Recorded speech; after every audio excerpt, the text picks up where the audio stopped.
5 സ്ഥലങ്ങളിലാണ് തസ്ബീഹ് ചൊല്ലാൻ അല്ലാഹുവിന്റെ കൽപ്പന വന്നത്. അതിൽ ഒന്നാമത്തെ സ്ഥലമേതെന്നറിയോ? അല്ലാഹുവിന്റെ അപാരമായ നിഅമത്ത്, അല്ലാഹുവിന്റെ അജീബായ നിഅമത്ത് ഒരിക്കലും നമുക്ക് കിട്ടില്ലെന്ന് നമ്മൾ വിശ്വസിച്ചിരിക്കുന്ന, നമുക്കൊരിക്കൽ പോലെ കിട്ടില്ല എന്ന് നമ്മൾ കരുതിയിരിക്കുന്ന, ഒരു പ്രതീക്ഷയും ഇല്ലാതിരിക്കുന്ന ഒരു നിഅമത്ത് അല്ലാഹു നമുക്ക് തരുമ്പോൾ യാതൊരു പ്രതീക്ഷയുമില്ല, അത് കിട്ടുമെന്ന് യാതൊരു പ്രതീക്ഷയും നമുക്കില്ല. ആ സന്ദർഭത്തിൽ അല്ലാഹുവിന്റെ ഖുദ്റത്ത് കൊണ്ട് ആ നിഅമത്ത് നമ്മുടെ ജീവിതത്തിലേക്ക് കടന്നു വന്ന ആ സമയത്ത് നമ്മൾ ചൊല്ലേണ്ടത്, ആ സമയത്ത് നമ്മൾ ചെയ്യേണ്ട അമല്, അല്ലാഹ് പറയുകയാണ്, എന്നെ പ്രകീർത്തിക്കലാണ്, എനിക്ക് വേണ്ടി തസ്ബീഹ് ചൊല്ലലാണ്. അല്ലാഹുവിന്റെ ഖുർആൻ അതിന് പ്രാമാണികമായി പരിചയപ്പെടുത്തുന്ന സൂക്തമേതെന്നറിയോ?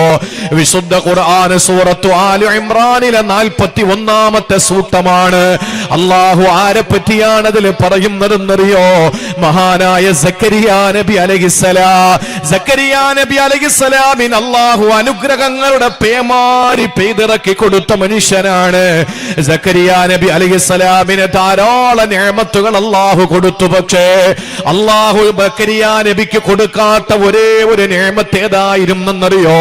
സക്കരിയാ നബി അലൈഹിസ്സലാമിന് അല്ലാഹു ഒരു സന്താനത്തെ കൊടുത്തില്ല. ഒരു അനന്തരാവകാശിയായ ഒരു പൊന്നുമോനെയോ ഒരു പൊന്നുമോളയോ കൊടുത്തില്ല. സക്കരിയാ നബി അലൈഹിസ്സലാം പലപ്പോഴും പാതിരാത്രികളുടെ നിശബ്ദതകളിൽ പടച്ചവനോട് തേടാൻ തുടങ്ങി, അല്ലാ എനിക്കൊരു കുഞ്ഞിനെ തരണേ തമ്പുരാനെ, എനിക്കൊരു സന്താനത്തിനെ തരണേ അല്ലാ. മഹാനായ സക്കരിയാ നബി അല്ലാഹുവിന്റെ മുന്നിലേക്ക് കരങ്ങൾ നീട്ടുകയാ.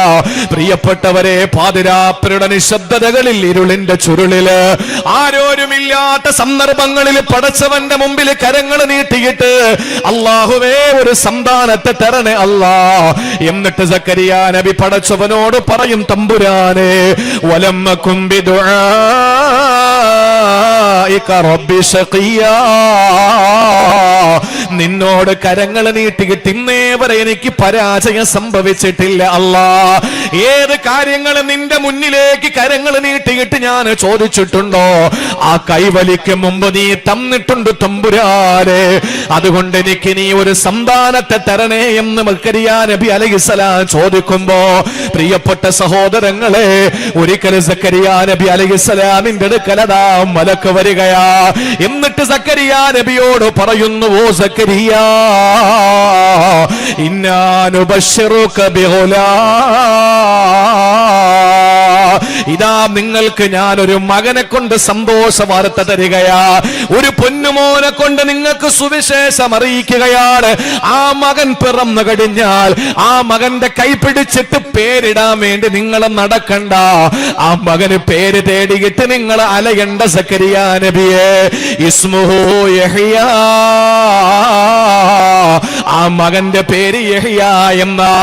അല്ലാഹു സക്കരിയാ നബിക്ക് ഒരു ആൺകുട്ടിയെ കൊടുത്തെന്ന് മാത്രമല്ല, ആ മകന് പേരും കൂടി കൊടുത്തത് അല്ലാഹു തന്നെയാണ്. എന്തുകൊണ്ടെന്നറിയോ?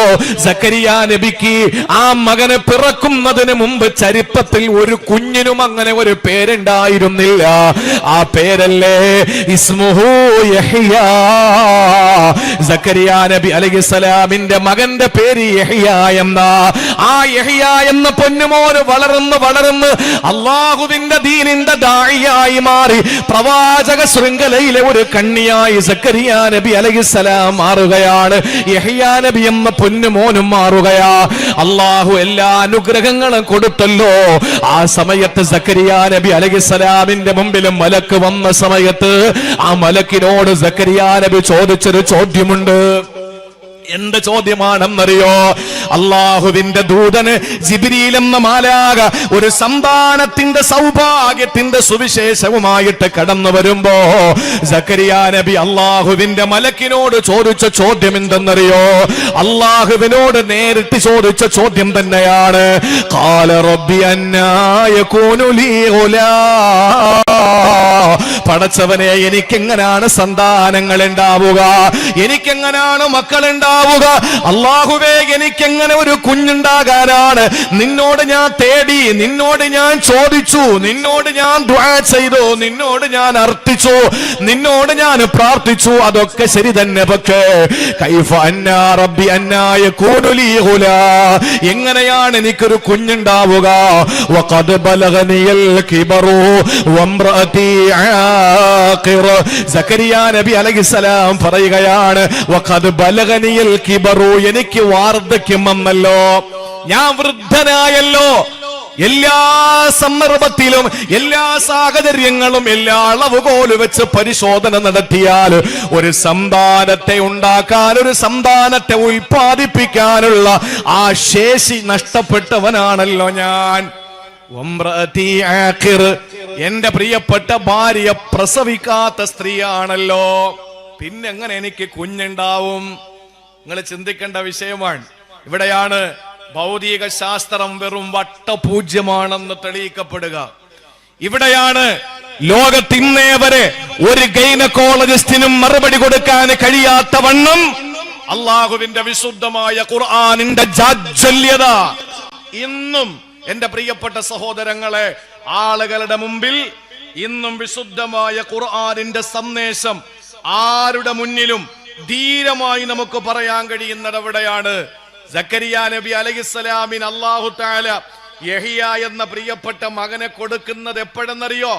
സക്കരിയ നബി അലൈഹിസ്സലാം സൂറത്തു മറിയം എടുത്തു നോക്കിയാൽ കാണാം, എനിക്ക് ശരീരത്തിന്റെ എല്ലുകളൊക്കെ ശോഷിച്ചു പോയി, എഴുന്നേറ്റൊന്നും നിൽക്കാനുള്ള ആഫിയത്തില്ലാത്ത വണ്ണം എന്റെ ശരീരത്തിന്റെ എല്ലുകൾക്ക് ബലക്ഷയം വന്നു.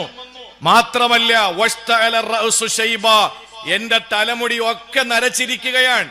പ്രായാധിക്യം വന്ന് എന്ന് പറഞ്ഞാൽ നമ്മുടെ ഈ ഓച്ചിറയിലും ഈ പുതുത്തെരുവിലും അതുപോലെ തന്നെ നമ്മുടെ പ്രാന്തപ്രദേശങ്ങളിലും കല്യാണമോ അല്ലെങ്കിൽ സന്താനോൽപാദനമോ ചിന്തിക്കാൻ പറ്റാത്ത വാർദ്ധക്യത്തിന്റെ പടവുകൾ ചവിട്ടിക്കേറിയ പടുവൃദ്ധനായ ഒരു മനുഷ്യനെ നിങ്ങൾ മനസ്സിലൊന്ന് ക്രിയേറ്റ് ചെയ്യ്. ആ മനുഷ്യനെ പറ്റി ഒന്ന് ചിന്തിക്ക്. ആ മനുഷ്യന്റെ സ്ഥാനത്ത് നിർത്തിയിട്ട് സക്കരിയ നബി അലൈഹിസ്സലാമിനെ നമ്മളൊന്ന് വിലയിരുത്തുക. യാതൊരു പ്രതീക്ഷയുമില്ല സക്കരിയ നബിക്ക് ഒരു മോനെ കിട്ടുമെന്ന്. കാരണം സ്വന്തമായൊരു പ്രശ്നമുണ്ട്, അത് നരച്ച് എല്ലുകൾക്ക് ബലക്ഷയം വന്ന് വാർദ്ധക്യത്തിന്റെ പടവുകൾ ചാട്ടിക്കയറി ജീവിതത്തിൽ ഒരിക്കലും എഴുന്നേറ്റ് നിൽക്കാനുള്ള ആഫിയത്തില്ലാത്ത മനുഷ്യൻ. പിന്നെ ഭാര്യയ്ക്കോ സാധാരണ ഭർത്താവിനോ ഭാര്യയ്ക്കാണല്ലോ പ്രശ്നം ഉണ്ടാവുക. ഒരു സന്താനം ഉണ്ടാവാതിരിക്കണമെങ്കിൽ അയൽവാസികൾക്ക് പ്രശ്നം ഉണ്ടായാൽ കുഴപ്പമില്ലല്ലോ. സ്വന്തം ഭർത്താവിനോ സ്വന്തം ഭാര്യയ്ക്കോ ഈ രണ്ടാലൊരു കൂട്ടർക്ക് എന്തെങ്കിലും പ്രോബ്ലം വന്നാലല്ലേ ഒരു സന്താനം ഉണ്ടാവാതിരിക്കുള്ളൂ. സക്കരിയ നബിയുടെ പ്രശ്നം നമ്മൾ പറഞ്ഞു. ഇനി ഭാര്യയുടെ പ്രശ്നം എന്താ? സക്കരിയ നബി പറയാണ്, എന്റെ ഭാര്യ പ്രസവിക്കാത്ത പെണ്ണാണ്. അതിനിവിടെ എന്താ പറയുന്നത്? പ്രസവിക്കാത്ത പെണ്ണുങ്ങൾക്ക് പറഞ്ഞോളേ, അത് വലിയ തെറ്റൊന്നും അല്ലല്ലോ. അല്ല പറഞ്ഞതല്ലേ, യഹബുലി മയശാ ഇനാസ, ചിലർക്ക് പെൺമക്കളെ കൊടുക്കും, വൈ യഹബുലി മയശാ ദുകൂർ, ചിലർക്ക് ആൺമക്കളെ കൊടുക്കും. പെൺമക്കളെ കൊടുക്കും എന്ന് പറഞ്ഞാൽ ലൂത്ത് നബിക്ക് മൊത്തം പെൺമക്കളാ. ചിലർക്ക് ആൺമക്കളെ മാത്രം കൊടുക്കും, ഇബ്രാഹിം നബിക്ക്. ഔ യുസവ്വിജുഹും ദുക്റാനം വൈനാസ, ചിലർക്ക് ആൺമക്കളെയും പെൺമക്കളെയും കൊടുക്കും. അഷ്റഫുൽ ഖൽഖ് നബി മുഹമ്മദ് മുസ്തഫ സല്ലല്ലാഹു അലൈഹി വസല്ലമയ്ക്ക് അങ്ങനെയാണ്. വയജഅലു മയശാഉ അഖീമ, ചിലരെ അല്ലാഹു തആല പ്രസവിക്കാത്തവരാക്കി കളയും, മക്കളെ കൊടുക്കൂല. യഹ്യ നബി അതിനൊരു ഉദാഹരണമാണ്. യഹ്യ നബിക്ക് മക്കളില്ല, ഈസാ നബിക്ക് മക്കളില്ല. അപ്പൊ പ്രസവിക്കാത്ത സ്ത്രീകൾക്ക് ഇവിടെ എന്താ പറയുന്നത്? കല്യാണം കഴിച്ചില്ലല്ലേ? കല്യാണം കഴിക്കാത്തവർക്ക് അത് അറിയുമെന്ന് അറിയില്ല. എന്താ പറയുന്നത് ഇവിടെ? മലടി എന്ന് പറയോ? മച്ചി എന്ന് പറയോ? അതൊരു മോശ പ്രയോഗമൊന്നും അല്ല. ഇപ്പൊ നമ്മുടെ ഉപയോഗം കണക്കിരിക്കും. നിന്റെ വാപ്പാടെ തലയെന്ന് പതുക്കെ പറഞ്ഞു നോക്ക്, ആരും ഒന്നും പറയില്ല. എന്നാൽ അവന്റെ മുഖത്തോട് എന്റെ വാപ്പാടെ തലയെന്ന് പറഞ്ഞു നോക്കി, അപ്പോഴേ അടി തലയിൽ വീഴും. അതറപ്പാ. നമ്മുടെ പദപ്രയോഗങ്ങൾ ഇരിക്കും അങ്ങനെ. പണ്ടൊരു ധ്യാന കേന്ദ്രത്തിൽ പോയ രണ്ടുപേര്, ഒരുത്തൻ പുകവലിക്കാൻ ഭയങ്കര താല്പര്യമാണ്, അടുത്തവനും അത് തന്നെ. പക്ഷെ ധ്യാന കേന്ദ്രത്തിൽ പുകവലി അനുവദിക്കില്ല. അപ്പൊ ഇവർക്കാണെങ്കിൽ പുകവലിച്ചോളാൻ വയ്യ. പുകവലിച്ചോളാൻ വയ്യാതെ ആകെ ഒരു വല്ലാത്തൊരു ടെൻഡൻസിയാണല്ലോ, ഒരു മനുഷ്യന് വിറയൽ അനുഭവപ്പെടും. അവസാനം ഗുരുവിനോട് അനുവാദം ചോദിക്കാൻ രണ്ടുപേരും തീരുമാനിച്ചു. ഒരാൾക്ക് അനുവാദം കൊടുത്തു, ഒരാൾക്ക് അനുവാദം കൊടുത്തില്ല. ഗുരു പുകവലിക്കാൻ, പുക വലിച്ചുകൊണ്ട് നിൽക്കുന്നവനെ കണ്ട പുക വലിക്കാൻ അനുവാദം കിട്ടാത്തവൻ ചോദിച്ചു, എന്ത് പറ്റി, നിനക്ക് അനുവാദം തന്നോ? എനിക്ക് തന്നില്ലല്ലോ. അപ്പൊ ഈ അനുവാദം കിട്ടിയവൻ അനുവാദം കിട്ടാത്തോണ്ട് ചോദിച്ചു, നീ എന്താ ചോദിച്ചത്? ഞാനൊരു പുക വലിച്ചോട്ടെ എന്ന് ചോദിച്ചു.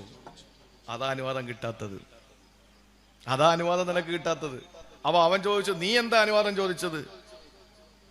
അവൻ പറഞ്ഞു, ഞാൻ പുക വലിക്കുമ്പോഴും ധ്യാനം ചെയ്തോട്ടെ എന്ന് ചോദിച്ചു. മറ്റവൻ ചോദിച്ചത് എന്താ? ധ്യാനം ചെയ്യുമ്പോൾ പുക വലിച്ചോട്ടെ, പെർമിഷൻ കൊടുത്തില്ല. അവൻ ചോദിച്ചത് എന്താ? ഞാൻ പുക വലിക്കുമ്പോഴും ധ്യാനിച്ചോട്ടെ എന്ന് ചോദിച്ചു. ആയിക്കോട്ടെ എന്ന് ഗുരു പറഞ്ഞു. അങ്ങനെ ഞാനൊരു പുക വലിക്കാന്ന് പറഞ്ഞു. പദപ്രയോഗങ്ങളിൽ നമ്മുടെ ഇടയിലുള്ള പദപ്രയോഗങ്ങളിലാണ് ആ വേടിന് മോശവും അല്ലെങ്കിൽ അതിന്റെ മേന്മയുണ്ടാവുക. അതുകൊണ്ട് അങ്ങനെ ഒരു വാക്ക് പറയുന്നു എന്ന് കരുതിയിട്ട് നമ്മളാരും വിഷമിക്കണ്ട. സക്കരിയ നബി അലൈഹിസ്സലാമിന്റെ ഭാര്യ പ്രസവിക്കാത്ത പെണ്ണാണ്. പക്ഷേ അല്ലാഹു തആല അത്ഭുതകരമായിട്ടൊരു കുഞ്ഞിനെ കൊടുത്തു, യഹ്യ എന്ന കുഞ്ഞിനെ. അല്ലാഹു പറയുന്നത് എങ്ങനെയാണ്? സക്കരിയ നബി അലൈഹിസ്സലാം രാവും പകലുമായിട്ട് അല്ലാഹുവിനോട് തേടുകയാണ്. പടച്ചവനോട് ഇരവും പകലുമായി തേടിക്കൊണ്ടിരിക്കുകയാ. കരങ്ങളാകാശത്തിന്റെ അധിപനായ അജയ്യനായ പടച്ചവനോട് നീട്ടിയിട്ട്, അല്ലാഹുവേ എനിക്കൊരു കുഞ്ഞിനെ തരണേ എന്ന് ചോദിച്ചപ്പോ അല്ലാഹു അതാ ഒരു ആൺകുട്ടിയെ കൊണ്ട് സുവിശേഷം അറിയിച്ചപ്പോ സക്കരിയ നബി അലൈഹിസ്സലാം അത്ഭുതത്തോടെ ചോദിക്കുന്നു, അല്ലാ അന്നാ യകൂനു ലീ ഗുലാം, എങ്ങനെയാണ് പടച്ചവനെ എനിക്ക് കുഞ്ഞുണ്ടാവുക? എങ്ങനെയാണ് എനിക്കൊരു സന്താനമുണ്ടാവുക? വഖദ് ബലഗനിയൽ കിബറു, എനിക്ക് വാർദ്ധക്യം എത്തിയല്ലോ തമ്പുരാനെ. വംറതി ആഖിറന്റെ ഭാര്യ പ്രസവിക്കാത്ത മച്ചിയാണല്ലോ, പ്രസവിക്കാത്ത മലടി പെണ്ണാണല്ലോ. എങ്ങനെയാണ് എനിക്കൊരു കുഞ്ഞുണ്ടാവുക തമ്പുരാനെ എന്ന് ചോദിച്ചപ്പോ അല്ലാഹു പറഞ്ഞു, ഇല്ല, അല്ലാഹു നിനക്ക് തരാൻ തീരുമാനിച്ചിരിക്കുകയാ. പകരം എന്താ സക്കരിയ നബി അലൈഹിസ്സലാമിനോട് അല്ലാഹു ആവശ്യപ്പെട്ടതെന്നറിയോ? അതാണ് പ്രിയപ്പെട്ടവരെ ഒന്നാമത്തെ സന്ദർഭം. അതാ തസ്ബീഹ് ചൊല്ലാൻ അല്ലാഹുവിന്റെ ഖുർആൻ കൽപ്പിച്ച 5 സ്ഥലങ്ങളിൽ ഒന്നാമത്തെ സ്ഥലം ഏതെന്നറിയോ? അത്ഭുതകരമായി അല്ലാഹുവിന്റെ ഒരു നിഅമത്ത് നമുക്ക് വരുമ്പോൾ ആ സന്ദർഭത്തിലാ അത്ഭുതകരമായി സക്കരിയ നബിക്ക് ഒരു കുഞ്ഞിനെ കൊടുത്ത അല്ലാഹ് സക്കരിയ നബിയോട് ആവശ്യപ്പെട്ടത് ഒന്നേ ഒന്ന് മാത്രമാണ്. ആ മകനെ എന്റെ മാർഗത്തിൽ ബലി കൊടുക്കണമെന്നല്ല, ആ മകനെ കൊണ്ടുവന്ന് എന്റെ മുമ്പിൽ ബലിപീഠത്തിൽ കിടത്തണമെന്നല്ല, ആ മകനെ എനിക്ക് വേണ്ടിയിട്ട് ധർമ്മസമരത്തിൽ ഇറക്കി വിടണമെന്നല്ല. സക്കരിയ നബി അലൈഹിസ്സലാമിനോട് അല്ലാഹ് പറഞ്ഞതെന്തെന്നറിയോ? വസബ്ബിഹ് ബിൽ അശയ്യി വൽ ഇബ്കാ, പ്രഭാതത്തിലും പ്രദോഷത്തിലും എനിക്ക് വേണ്ടി തസ്ബീഹ് ചൊല്ലണേ. പ്രഭാതത്തിലും പ്രദോഷത്തിലും കിഴക്കൻ ചക്രവാളത്തിൽ അരുണ കിരണങ്ങൾ പ്രകടമാകുമ്പോൾ, പടിഞ്ഞാറൻ ചക്രവാളത്തിൽ സൂര്യന്റെ കിരണങ്ങൾ അസ്തമിക്കുമ്പോൾ എനിക്ക് വേണ്ടി തസ്ബീഹ് ചൊല്ലണേ സക്കരിയ, എനിക്ക് വേണ്ടി പ്രകീർത്തിക്കണേ, എന്നെ വാഴ്ത്തണേ സക്കരിയ നബിയെ. പ്രിയപ്പെട്ടവരെ, ഒന്നാമത്തെ സന്ദർഭം ഇതാണ്. ഞാനൊന്ന് ചോദിക്കട്ടെ, ഓച്ചിറയിലെയും പുതുത്തെരുവിലെയും ഏതെങ്കിലും ഒരു സഹോദരന്റെ ഉപ്പ അങ്ങ് RCCയിൽ ചികിത്സയിലാണ്, യാതൊരു പ്രതീക്ഷയുമില്ല എന്ന് ഡോക്ടർമാര് വിധി എഴുതുകയാണ്. കീമോ എടുത്തു, റേഡിയേഷൻ കഴിഞ്ഞു, സർജറി കഴിഞ്ഞു, എല്ലാ നിലയിലും ചികിത്സിക്കാനുള്ളതൊക്കെ ചികിത്സിച്ചു. അവസാനം ബോഡി വല്ലാതെ വീക്കാകാൻ തുടങ്ങി. ഡോക്ടർ പറഞ്ഞു, ഏറ്റവും നിപുണനായ ഡോക്ടറാണല്ലോ, ആ ഡോക്ടർ പറയുകയാണ്, സഹോദര, നിങ്ങളുടെ ഉപ്പയെ നിങ്ങൾ ഓച്ചിറയിലേക്ക് കൊണ്ടുപോയ്ക്കോ. ഇനി ഒരു പ്രതീക്ഷയുമില്ല, ഇനി ഒരു പ്രതീക്ഷയും വേണ്ട. ഇനി ഉള്ള കാലം എത്ര ദിവസമെന്ന് പറയാൻ ഞങ്ങൾക്ക് കഴിയില്ല. വൈദ്യശാസ്ത്രം ഇതാ മുട്ടുകുത്തിയിരിക്കുകയാണ്. ഇനി മരുന്നിന്റെ ആവശ്യമില്ല. ഇനി പടച്ചവനിലേക്ക് നിങ്ങൾ കരങ്ങൾ നീട്ടിക്കോ. വീട്ടിലേക്ക് കൊണ്ടുപോയി വാപ്പയ്ക്ക് ഇഷ്ടമുള്ള ഭക്ഷണം കൊടുത്തോ. ഇതുവരെ പല ഭക്ഷണവും കഴിക്കരുതെന്ന് ഡോക്ടർമാര് വിലക്കിയിട്ടുണ്ടായിരുന്നു. ഇപ്പൊ ഡോക്ടർ പറയുകയാണ്, ആ ആവശ്യമുള്ള കൊതിയുള്ള ഭക്ഷണങ്ങൾ കൊടുത്തോ. എല്ലാ ബന്ധുക്കളെയും വിളിച്ചു കൂട്ടിയിട്ട് വാപ്പയ്ക്ക് സന്തോഷത്തിന്റെ നിമിഷങ്ങൾ സമ്മാനിച്ചോ. പിണങ്ങിക്കഴിയുന്നവരെ ഒക്കെ ഇണക്കി നിർത്താനുള്ള ശ്രമം നടത്തി. നടത്തിക്കോ. ഇതെല്ലാം ഡോക്ടർ പറഞ്ഞയക്കുമ്പോ അവിടുന്ന് വണ്ടി പിടിച്ചിട്ട് ഓച്ചിറയിലെ പുതുത്തെരുവിലേക്ക് വരുന്ന എന്റെ ചെറുപ്പക്കാരാ, വീട്ടിലേക്ക് കൊണ്ടുവന്ന് പ്രിയപ്പെട്ട വാപ്പയ്ക്ക് പ്രത്യേകം തയ്യാറാക്കിയ ബെഡിൽ കിടത്തിയിട്ട് ആ വാപ്പയുടെ ചുറ്റും മക്കളായ മക്കളും മരുമക്കളും പേരമക്കളും വട്ടമിട്ട് നിന്നിട്ട് ആ വാപ്പയ്ക്ക് വേണ്ടിയിട്ട് എല്ലാ സൗകര്യവും ചെയ്തു കൊടുക്കുന്ന പ്രിയപ്പെട്ട മോനെ, ഒരു കാര്യം ഓർത്തോ, ദിവസങ്ങൾ ആഴ്ചകൾക്ക് മാറി കൊടുത്തു. ആഴ്ചകള് മാസങ്ങളെ പ്രസവിച്ചപ്പോൾ ഇതാ നിന്റെ വാപ്പ എഴുന്നേക്കാൻ തുടങ്ങുകയാ. എല്ലാ നിലയിലും നിന്റെ പ്രിയപ്പെട്ട വാപ്പ ഭൗതികമായ ശാസ്ത്രത്തിന്റെ മുമ്പില് നിന്റെ വാപ്പാക്ക് മരിക്കാനും മണിക്കൂറുകൾ മാത്രം ബാക്കി എന്ന വിധി എഴുതുമ്പോ ആ വാപ്പ എഴുന്നേറ്റ് പള്ളിയിൽ പോവുകയാ, വാപ്പ അങ്ങാടിയിൽ പോവുകയാ. വാപ്പാക്ക് അള്ളാഹു ആരോഗ്യം കൊടുത്തു. അത്ഭുതകരമായി വാപ്പയെ അള്ളാഹു രക്ഷപ്പെടുത്തുമ്പോ നീ എന്താ പറയേണ്ടതെന്നറിയോ?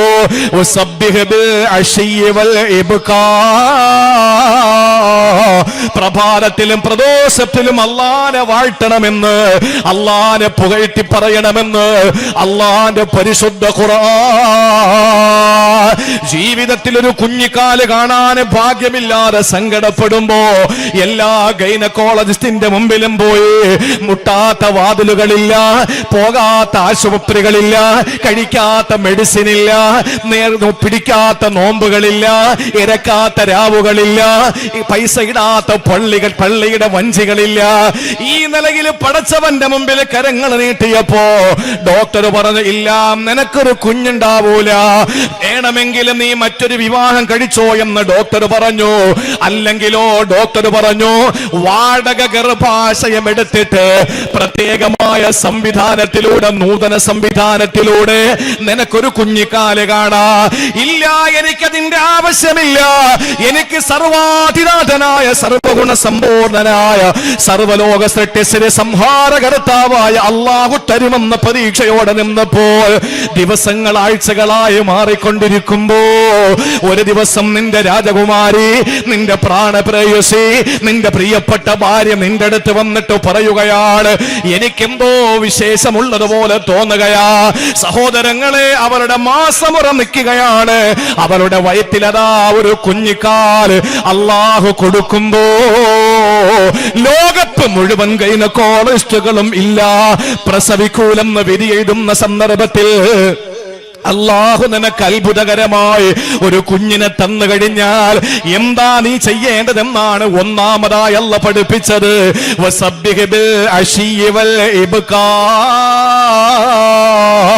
പ്രഭാതത്തിലും പ്രദോഷത്തിലും അല്ലാഹുവിനെ തസ്ബീഹ് ചൊല്ലുക.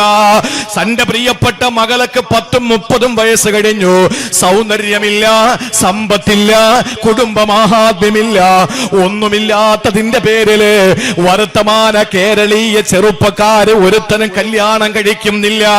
എന്റെ പൊന്നുമോളുടെ വിവാഹത്തിന്റെ സൗഭാഗ്യം കാണാൻ കഴിയാത്ത സങ്കടപ്പെട്ടിരിക്കുന്ന വാപ്പ ഒരു സുപ്രഭാതത്തിൽ ഏതോ ഒരു ചെറുപ്പക്കാരൻ വന്നിട്ട് ഞാൻ കെട്ടിക്കോളാമെന്ന് പറയുമ്പോ പ്രിയപ്പെട്ടവരെ, ജീവിതത്തിൽ ഒരിക്കലും നടക്കില്ലെന്ന് കരുതിയിരുന്ന ഒരു കാര്യത്തിന് അല്ലാഹു തആല അത്ഭുതകരമായി ഒരു നിഅമത്തിനക്ക് തന്നു കഴിഞ്ഞ ഒന്നാമതായി വിശുദ്ധ ഖുർആൻ പറയുന്നു 5 സ്ഥലങ്ങളിൽ ഒന്ന് വസബ്ബിഹ് ബിൽ അശിയ്യി വൽ ഇബ്കാർ.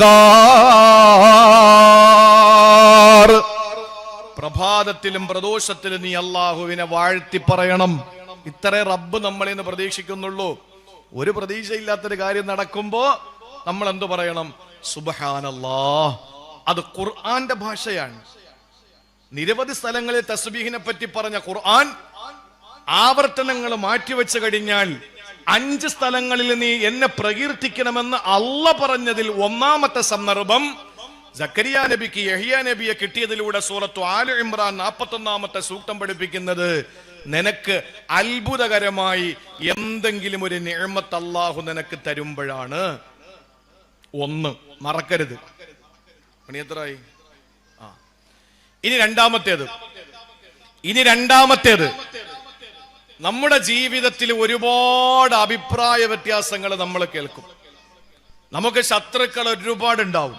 ഈ ശത്രു എന്ന് കേൾക്കുമ്പോ നിങ്ങൾ ആരും ചിന്തിക്കണ്ട സയനിസ്റ്റ്, ഫാസിസ്റ്റ്, നാസിസ്റ്റ്, ദുർഭൂത ദുർഗുണ പ്രതിലോമ പിന്തിരിപ്പൻ ശക്തികൾ മാത്രമാണ് എന്ന് നമ്മൾ കരുതണ്ട.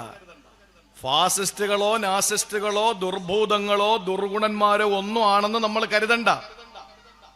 ഞാൻ ഒരു സ്ഥലത്ത് പ്രസംഗത്തിന് പോകുമ്പോൾ പകുതിയിൽ വെച്ച് പോലീസ് വന്നു. ഇവിടെ മെനിങ്ങാന്ന് വന്നു എന്നറിയാൻ കഴിഞ്ഞു.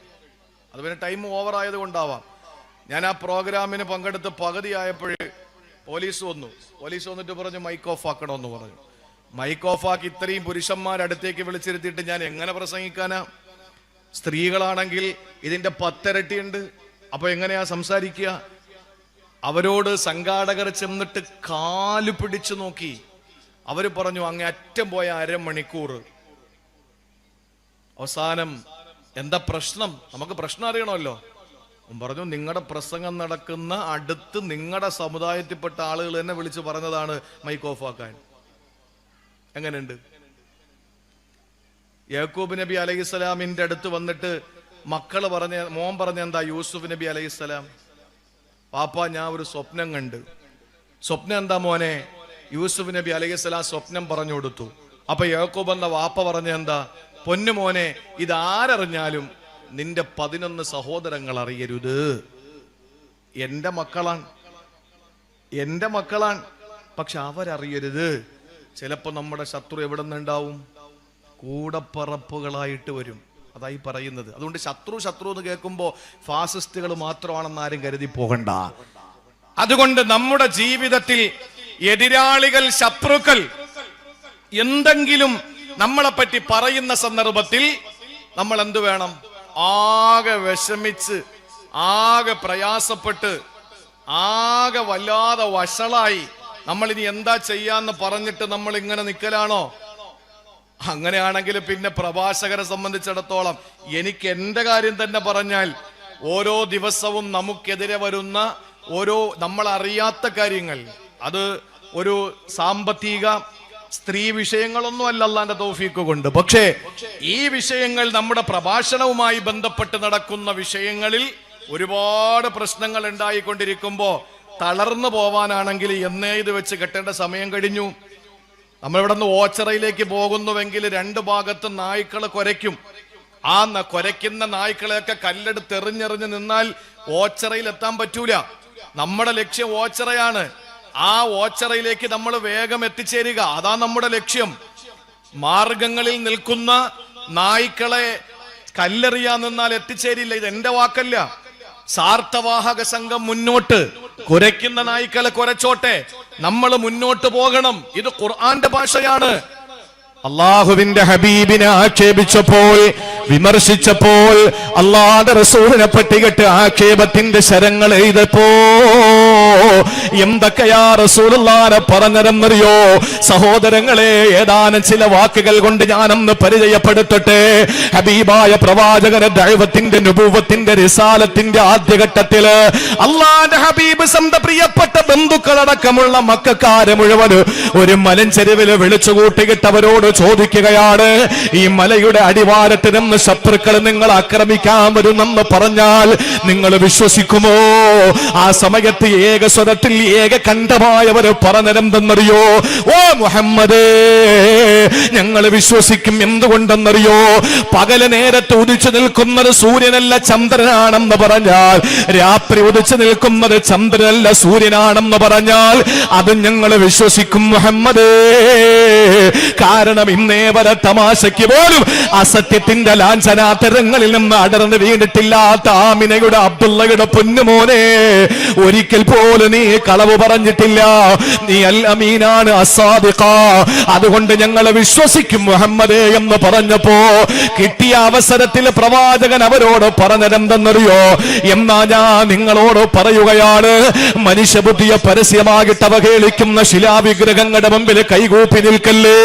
ഈ ആകാശത്തെ സംവിധാനിച്ച അല്ലാ, ഈ പച്ചപ്പട്ട് വിരിച്ച ഭൂമിയെ സംവിധാനിച്ച അല്ലാ, മാമരങ്ങളെയും മാമലകളെയും സാഗരങ്ങളെയും പടച്ച അല്ലാ, നക്ഷത്രഗോളങ്ങളെയും താരാപഥങ്ങളെയും സൂര്യചന്ദ്രനെയും സൃഷ്ടിച്ച അല്ലാ, എല്ലാ കാര്യങ്ങളെയും പടച്ച അല്ലാ, പരിപാലിക്കുന്ന സംരക്ഷിക്കുന്ന അവസാന സംഹരിക്കുന്നത് ആ യജമാനനായ പടച്ചവനാണെന്നങ്ങ് പറഞ്ഞപ്പോ നബി തങ്ങളുടെ കുടുംബത്തിൽ നിന്നതാ ശബ്ദം പുറത്തു വരികയാ.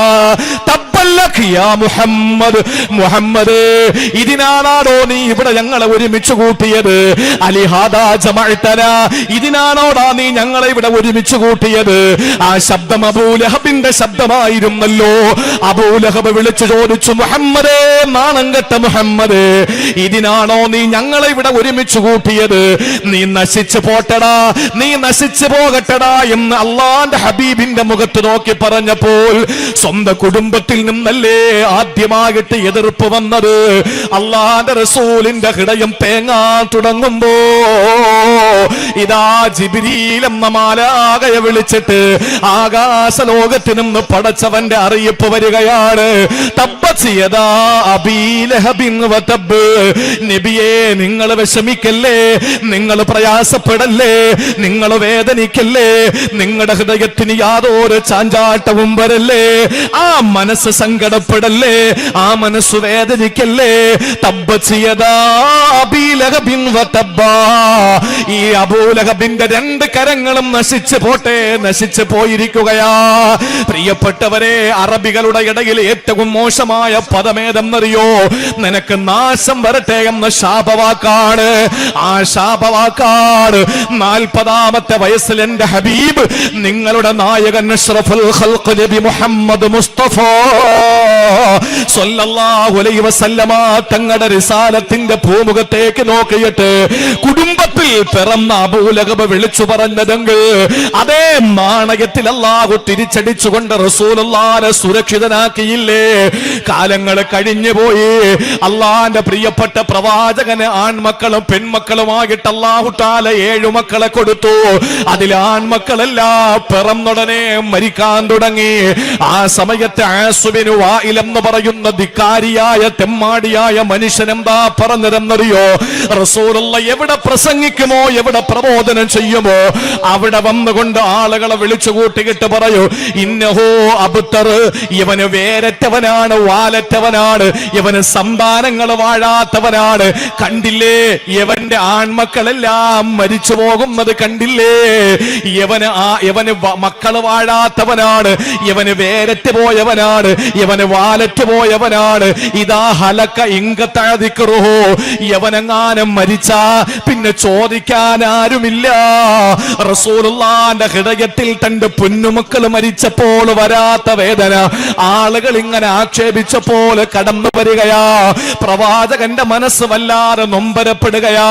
ഒരു വാപ്പയ്ക്കറിയല്ലോ, ഒരു മോൻ മരിച്ചാൽ ആ മകൻ മരിക്കുന്നതിന്റെ ആ ദിവസങ്ങളിലോ അടുത്ത ദിവസങ്ങളിലോ നിനക്ക് മോനുതകൂലടാ, നിനക്ക് മക്കൾ വാഴൂലടാ, നിന്റെ മക്കളൊക്കെ മരിക്കുന്നത് നീ സമൂഹത്തിൽ വട്ടപൂജ്യമായത് കൊണ്ടാടാ എന്ന് നാട്ടുകാര് പറഞ്ഞാലുള്ള മാനസികാവസ്ഥ നിങ്ങൾക്കറിയോ? അള്ളാന്റെ ഹബീബിന്റെ മനസ്സങ്ങ് പതറാൻ തുടങ്ങിയപ്പോ മലക്ക് ജിബ്രീൽ വിണ്ണിൽ നിന്നും മണ്ണിലേക്ക് ഇറങ്ങി വന്നിട്ട് ഓതിക്കൊടുക്കുകയാ. ഖുർആനിലെ ഏറ്റവും ചെറിയ അധ്യായം, ഒരൊറ്റ വരിയുള്ള, ഒരേ ഒരു വരിയുള്ള 3 ആയത്തുകളുള്ള ഏറ്റവും ചെറിയ അധ്യായം അള്ളാഹു അവതരിപ്പിച്ചു കൊടുത്തു. അധ്യായത്തിൽ നബി തങ്ങളെ വിളിച്ചിട്ട് പറഞ്ഞു, ഇന്നാ അഅ്തൈനാകൽ കൗസർ, നബിയേ, നിങ്ങൾക്ക് എണ്ണമറ്റ അനുഗ്രഹങ്ങൾ ഞാൻ തന്നില്ലേ? ഫസല്ലി ലിറബ്ബിക വൻഹർ, നബിയേ, അങ്ങ് നിസ്കരിക്കണം, അങ്ങ് മറ്റുള്ളവർക്ക് വേണ്ടി ബലിയറുത്തു കൊടുക്കണം.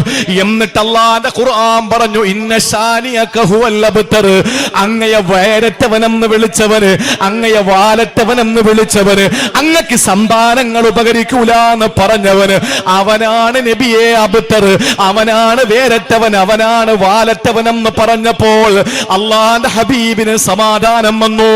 വീണ്ടും ദിവസങ്ങൾ ആഴ്ചകളായി കടന്നുകൊണ്ടിരിക്കുകയാ.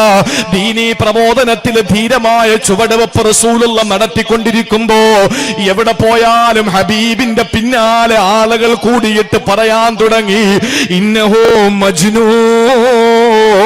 ഇവന് ഭ്രാന്തനാണ്, ഇവന് മാനസിക വിഭ്രാന്തിയുള്ളവനാണ്, ഇവന് പിച്ചുമ്പേയും പറയുന്നതാണ്, ഇവൻ അത്തുംപുത്തുമാണെന്ന് പറഞ്ഞപ്പോൾ അല്ലാഹുവിന്റെ റസൂലിന്റെ മനസാക്ഷി വല്ലാതെ മരവിച്ചു പോവുകയാ. മനസ്സിനകത്ത് വല്ലാത്ത വേദന വരികയാ.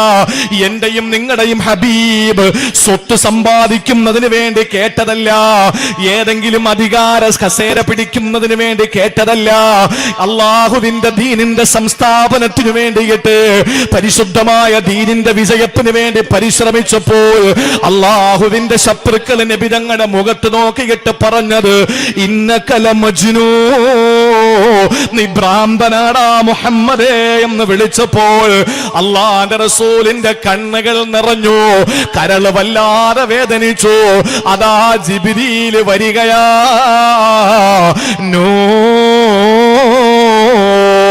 والقلم وما يسطرون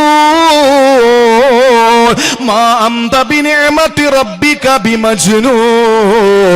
നബിയേ, അല്ലാഹു നിങ്ങൾക്ക് തന്ന നിഅമത്തുകൾ കൊണ്ട് അങ്ങൊരിക്കും ഭ്രാന്തനല്ല, അങ്ങൊരിക്കലും ഭ്രാന്തനല്ല നബിയേ. എന്തൊക്കെയാ റസൂല് കേൾക്കേണ്ടി വന്നത്? നമ്മൾ ഈ പ്രബോധന മാർഗത്തിൽ ഈ മൂന്നിൽ ഏതെങ്കിലും ഒന്ന് കേട്ടോ?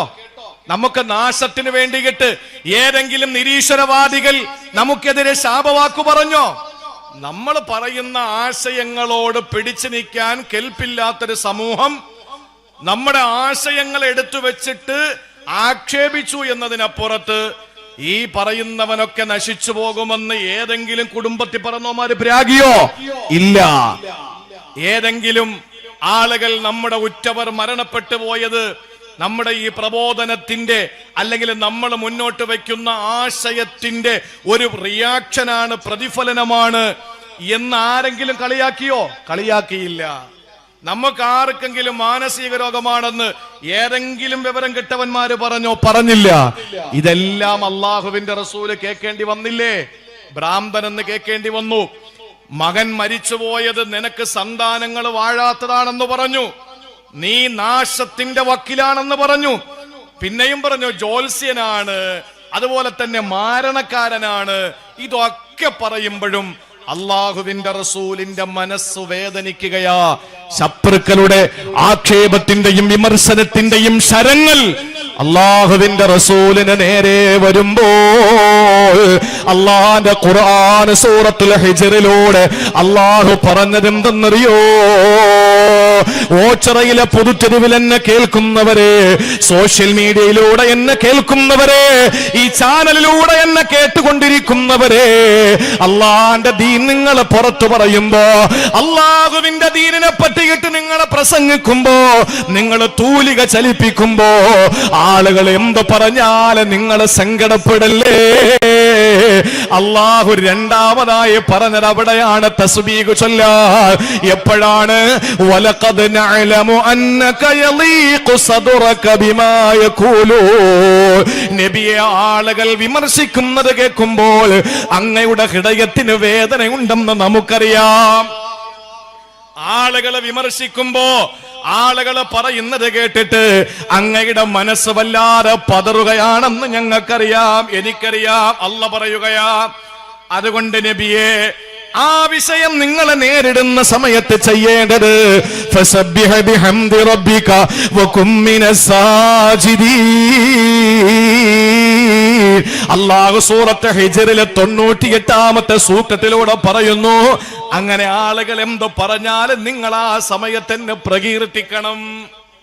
നിസ്കാരത്തെ പറ്റി ആക്ഷേപിക്കുന്ന ആളുകൾ, നോമ്പിനെ പറ്റി ആക്ഷേപിക്കുന്ന ആളുകൾ, ദാ ഇനി വരാൻ പോകുന്ന തറാവീഹ് നിസ്കാരത്തെ ആക്ഷേപിക്കുന്നവർ, മേറാജിന്റെ സുന്ദരമായ രാവുകൾ കടന്നു വരുമ്പോ എങ്ങനെയെങ്കിലും നമ്മൾ അമൽ ചെയ്ത് രക്ഷപ്പെടാൻ വേണ്ടി ശ്രമം നടത്തുന്നതിന് പകരം ഓരോ ഒരു ആശയപരമായ വിഷയങ്ങൾ എടുത്തിട്ടിട്ട് സമൂഹത്തിൽ ഭിന്നത ഉണ്ടാക്കിക്കൊണ്ടിരിക്കുമ്പോ നമ്മൾ എന്താ ചെയ്യേണ്ടത്?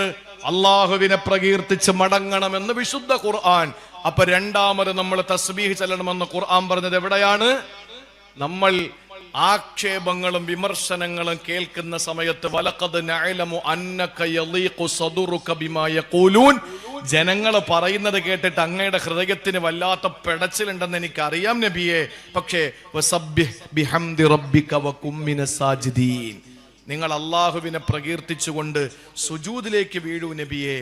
എൻ്റെ പ്രിയപ്പെട്ട സഹോദരങ്ങളെ, എന്ത് വിമർശനങ്ങളും ആക്ഷേപങ്ങൾ ഉണ്ടായാലും നമ്മൾ ചെയ്യാനുള്ളത് ഒറ്റ കാര്യം, അള്ളാഹുവിനെ പ്രകീർത്തിക്കലാണ്. അതിന് പരിഹാരമുണ്ട്, യാതൊരു സംശയവും ഇല്ല.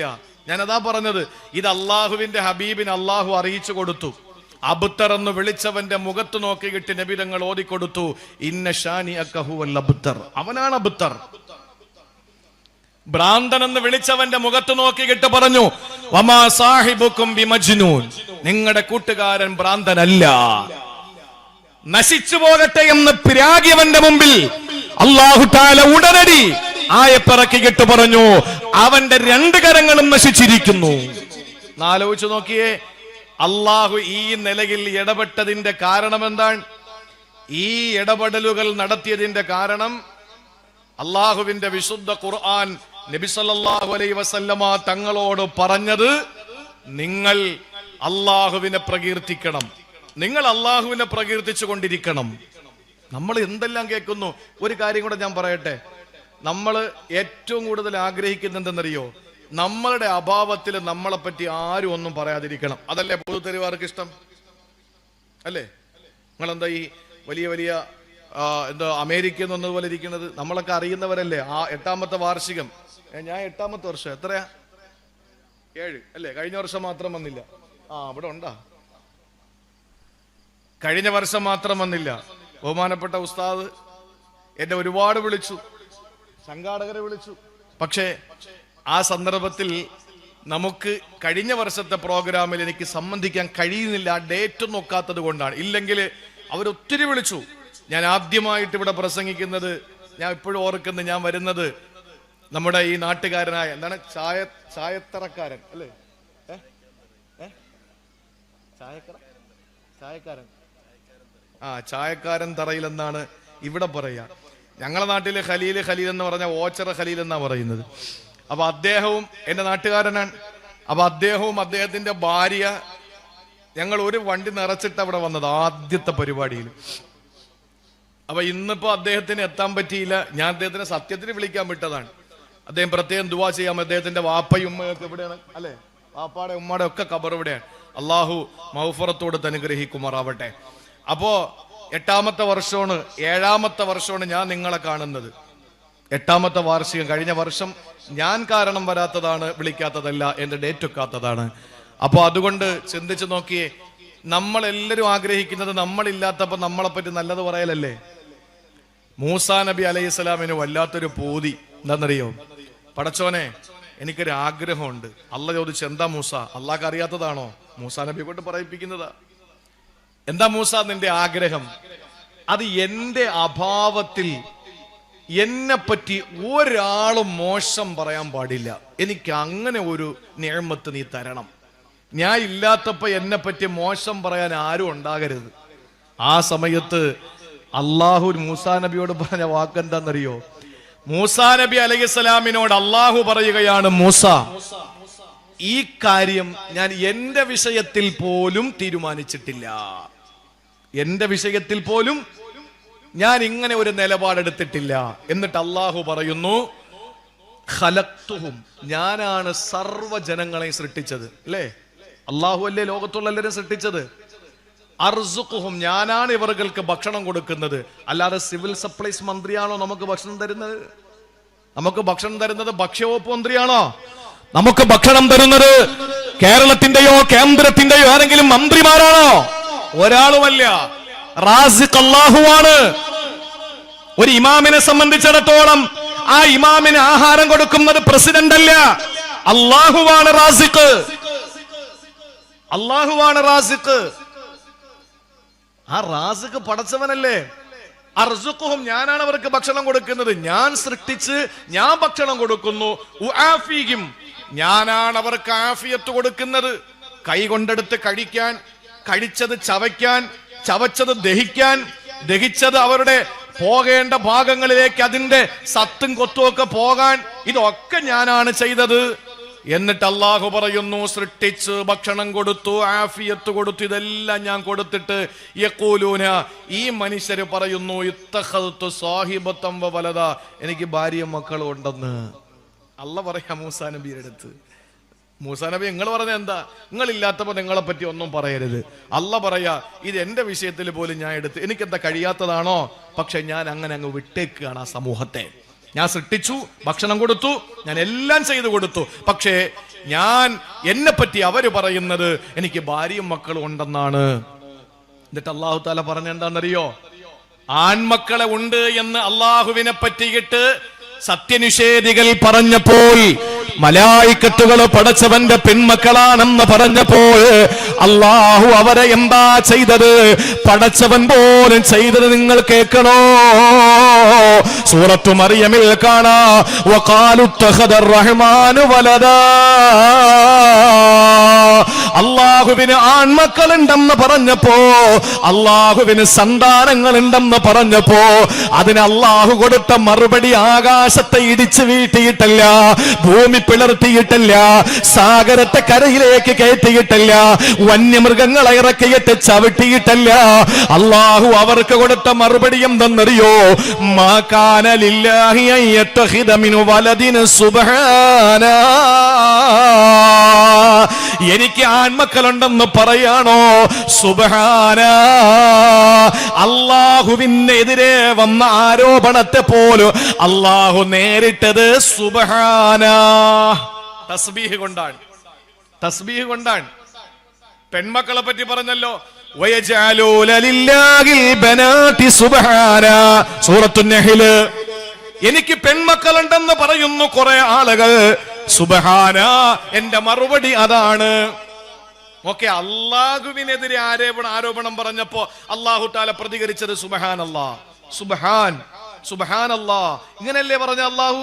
നബി തങ്ങളുടെ അടുത്ത് പറഞ്ഞു, ആളുകൾ നിങ്ങളെപ്പറ്റി എന്തോ പറയട്ടെ, ആളുകൾ ഭ്രാന്തനെന്ന് വിളിക്കട്ടെ, നാശകാരി എന്ന് പറയട്ടെ, ആൺമക്കൾ ഉറകാത്തവനാണെന്ന് പറയട്ടെ, തീവ്രവാദികളെന്ന് വിളിക്കട്ടെ, ഭീകരവാദികളെന്ന് വിളിക്കട്ടെ, ഏത് വാക്കുകൾ കൊണ്ട് ആളുകൾ എന്തോ പറഞ്ഞോട്ടെ, ആ പറയുന്ന സമയങ്ങളിൽ നിങ്ങൾ ചെയ്യാനുള്ളത് പ്രതികരിക്കുന്നത് മറ്റൊരു ഭാഗം. പക്ഷെ നിങ്ങൾ സുബ്ഹാനല്ലാഹ് എന്ന പ്രകീർത്തനം എനിക്ക് വേണ്ടി അർപ്പിക്കണമെന്ന് വിശുദ്ധ ഖുർആൻ സൂറത്തുൽ ഹിജ്ർ. അല്ലാഹു തൗഫീഖ് നൽകി അനുഗ്രഹിക്കുമാറാവട്ടെ. ഫസബ്ബിഹ് ബിഹംദി റബ്ബിക വകും മിനസ് സാജിദീൻ. നിങ്ങൾ അല്ലാഹുവിനെ തസ്ബീഹ് ചൊല്ലണം, അവനിലേക്ക് പ്രകീർത്തിച്ചു മടങ്ങണമെന്ന് ഖുർആൻ പഠിപ്പിക്കുകയാണ്. അതുകൊണ്ട് നമ്മളെ പറ്റി ഇല്ലാത്തതാരെങ്കിലും പറയുമ്പോൾ നമ്മൾ പറയണം സുബ്ഹാനല്ലാഹ്, സുബ്ഹാനല്ലാഹ്. ഇതാണ് നമ്മൾ ചെയ്യേണ്ടത്. രണ്ടാമത്, ഇത് അല്ലാഹ് പറഞ്ഞതാണ്, ഇത് റബ്ബ് പറഞ്ഞതാണ്. മറക്കല്ലേ, ഒന്ന്, അള്ളാഹു അത്ഭുതകരമായി നിഅമത്ത് തരുമ്പോൾ. രണ്ട്, അള്ളാഹു നമുക്ക് ആളുകളുടെ ശത്രുക്കളുടെ വായിൽ നിന്ന് നമ്മൾ ആരോപണങ്ങൾ കേൾക്കുന്ന സമയത്താണ്. ഇനി പ്രിയപ്പെട്ടവരെ, മൂന്നാമത്തെ സന്ദർഭം ഏതെന്നറിയോ? ഇനി ഒരൊറ്റ മണിക്കൂറാ നമ്മുടെ മുമ്പിലുള്ളത്. മൂന്നാമത് എപ്പോഴാ നമ്മൾ അള്ളാഹുവിനെ പ്രകീർത്തിക്കേണ്ടതെന്നറിയോ? അള്ളാഹു നമുക്ക് ചെറിയ ചെറിയ നിഅമത്തുകൾ തരുമല്ലോ. അള്ളാഹു തന്ന നിഅമത്തുകൾക്ക് കണക്കുണ്ടോ പുതുത്തെരുവുകാരാ? അള്ളാഹു തന്ന അനുഗ്രഹങ്ങൾക്ക് കണക്കുണ്ടോ ഓച്ചിറക്കാരാ? നമ്മൾ പറയുന്നത് എന്താണ്? പടച്ചവൻ എന്നെ യൂസുഫ് അലിയാക്കിയില്ലല്ലോ, അള്ളാഹു എന്നെ രവിപിള്ളയാക്കിയില്ലല്ലോ. ചിലര് പറയുന്നു എന്നെ അംബാനിയും അദാനിയും ആക്കിയില്ലല്ലോ. അൽഹംദുലില്ലാ, അതിന് 1000 വട്ടം അൽഹംദുലില്ലാ ഈ കള്ളന്മാരെ പോലെ ആവാതിരിക്കാൻ. ഏത് അദാനി അംബാനി? നേരത്തെ പറഞ്ഞ രണ്ടുപേരല്ല, അവരൊക്കെ നല്ലവരാ. യൂസുഫ് അലി സാറും രവിപിള്ളയും ഒക്കെ സമൂഹത്തിനും സമുദായത്തിനും ഗുണമുള്ളവരാ. രവിപിള്ള സാറ് അദ്ദേഹത്തിന്റെ സമുദായത്തിന് ഗുണമുള്ളവരാ, അല്ലേ? സമൂഹത്തിന് ഗുണമുള്ളവരാണ്. യൂസുഫ് അലി സാറ് മുസ്ലിമിനും ഹിന്ദുവിനും ക്രിസ്ത്യാനിക്കും എല്ലാവർക്കും നാടിനും ഒക്കെ ഗുണമുള്ളവരാ. പക്ഷേ ലാസ്റ്റ് പറഞ്ഞ രണ്ടെണ്ണം അറിയാലോ, നമ്മുടെ ഒക്കെ എല്ലാം കട്ട് മുടിച്ച് എല്ലാം കുട്ടിച്ചോറാക്കി പോയ വലിയ വലിയ തൊട്ടടുത്താണല്ലോ കായംകുളം. കായംകുളം കൊച്ചുണ്ണി എന്ന് പോലും പറയാൻ പറ്റൂല. അത് പണക്കാരെന്ന് പിടിച്ചിട്ട് പാവങ്ങൾ കൊടുത്തതാ. ഇത് പാവങ്ങളെന്ന് പിടിച്ചോണ്ട് പോയിട്ട് സ്വന്തം അനുഭവിച്ചുകൊണ്ടിരിക്കുന്നവരാ. നിങ്ങൾ നോക്ക്, അല്ല നമുക്കൊന്നും തന്നില്ല എന്ന പരിഭവം ആർക്കാ ഉള്ളത്? ഓച്ചിറയില് പൂത്തെരുവിൽ ആർക്കാ അങ്ങനെ ഒരു പരിഭവം ഉള്ളത്? ഒരു മനുഷ്യൻ രാത്രി കിടക്കാൻ നേരത്ത് തൊട്ടപ്പുറത്തെ വീട്ടിലേക്ക് നോക്കി ജാലകത്തിലൂടെ. നമ്മൾ അങ്ങനെയാണല്ലോ, കരണ്ട് പോയാലും നമ്മൾ നോക്കുന്ന അപ്പുറത്തെ വീട്ടിൽ ഉണ്ടോന്നാ. കരണ്ട് പോയാൽ നമ്മക്കറിയേണ്ടത് എന്താണ്? സത്യസന്ധമായി നിങ്ങളൊന്ന് ചിന്തിച്ചു നോക്കിയേ. കരണ്ട് പോയാൽ നമ്മൾ നോക്ക് അപ്പുറത്തുണ്ടോ? എന്താ കാര്യം? അപ്പുറത്തില്ല. അൽഹംദുലില്ലാ. എന്തൊരു മനുഷ്യരാ നമ്മൾ. ഒന്ന് ആലോചിച്ച് നോക്കിയേ. കറണ്ട് ബില്ല് വന്ന് അതും കൊണ്ട് പെണ്ണ് ഓടും. ഈ കറണ്ട് ബില്ല് അങ്ങോട്ട് കിട്ടിയ അപ്പോഴെ താത്ത ഓടുന്നത് അപ്പുറത്തെ വീട്ടിലാണ്. നിനക്കെത്ര അടി ബില്ല്? നിനക്കെത്ര അടി ബില്ല്? 1 രൂപ കൂടുതലാണെങ്കിൽ അൽഹംദുലില്ലാ, എന്തൊരു സന്തോഷമാണ്. നമുക്ക് കൂടിയതും കുറഞ്ഞതൊന്നും പ്രശ്നമല്ല, നമ്മളെക്കാൾ കൂടിയത് അവർക്കാണല്ലോ. പക്ഷെ ആ ഒരു മനസ്ഥിതി മക്കൾക്ക് റിസൾട്ട് വരുമ്പോ ഇല്ല.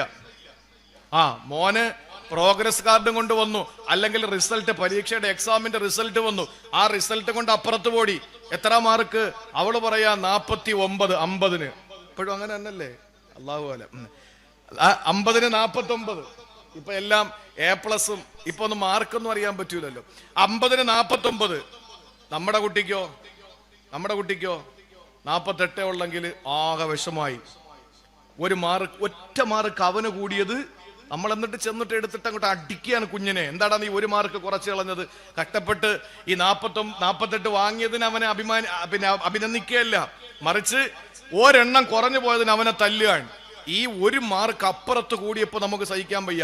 ഈ ഒരേ മാർക്ക് അല്ലെങ്കിൽ 1 അക്കം കറണ്ട് ചാർജിൽ അപ്പുറത്ത് കൂടിയപ്പോഴോ നമുക്ക് ഭയങ്കര സന്തോഷം. അതാ നമ്മൾ, അത്രയും വലിയ വിശാല മനസ്സാണ് നമുക്കുള്ളത്. ഒരു മനുഷ്യൻ ജാലകം തുറന്നു നോക്കിയിട്ട് അപ്പുറത്തെ വീട്ടുകാരനെ നോക്കിയിട്ട് കിടക്കാൻ നേരത്ത് പറഞ്ഞെന്താണെന്നറിയോ? അല്ലാഹുവേ അഫ്ഖർതനി വഅഗ്നൈത ഫുലാന, നീ എന്നെ ഫക്കീറാക്കി അവനെ സമ്പന്നനാക്കി. എന്താ പടച്ചോനെ നീ ഇങ്ങനെ? നീ എന്നെന്താ അങ്ങനെ ദരിദ്രനാക്കിയത്? അവനെ വലിയ സമ്പന്നനാക്കിയല്ലോ. ഇത് പറഞ്ഞപ്പോൾ ആ മനുഷ്യന് ഉറക്കം വരികയാ. ആ മനുഷ്യന് ഉറക്കത്തിലേക്ക് വഴുതി വീണു. സുബ്ഹാനല്ലാഹ്.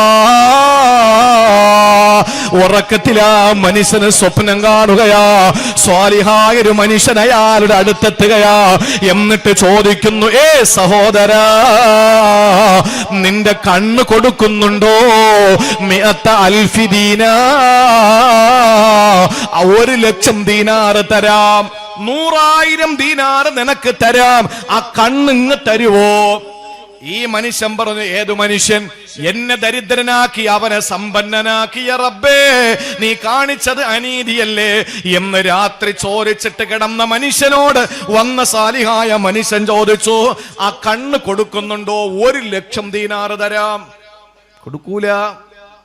എന്നാൽ ആ കാതിങ് തരുവോ? ഇല്ല. നാവ് തരുവോ? തരൂല. തലമുടി മുതൽ കാലിന്റെ തള്ളവിരലിന്റെ നഖം വരെ ചോദിച്ചു. 1,00,000 തരാം, 1,00,000 തരാം, 1,00,000 തരാം. എത്ര രൂപയായി? കൂട്ടി നോക്ക്.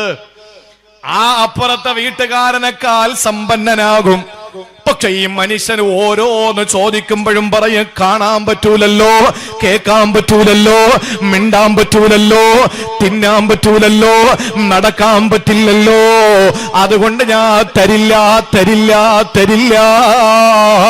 ആ സമയത്ത് ആ മനുഷ്യൻ ചോദിച്ചു, അല്ല നിനക്കൊന്നും തന്നില്ലേ? ഞെട്ടി ഉണർന്നിട്ട് കരയാൻ തുടങ്ങിയ ആ മനുഷ്യന് എന്നിട്ട് അല്ലാഹുവിനോട് പറഞ്ഞതെന്തെന്നറിയോ? അൽഹംദുലില്ലാ, പടച്ചവരെ നിനക്കാണ് സർവസ്തുതി. അല്ലാ, നീ തന്ന ഏറ്റവും വലിയ നിഅമത്ത് ഈ ശരീരത്തിന്റെ പാഴ്സുകളല്ല റബ്ബേ. നമ്മൾ കരുതുന്നത് ഇട്ടുമൂടാനുള്ള പണമെന്നാണ്. പണം ഒരൊറ്റ നിമിഷം കൊണ്ട് തകർന്നു പോകാനുള്ളതാ.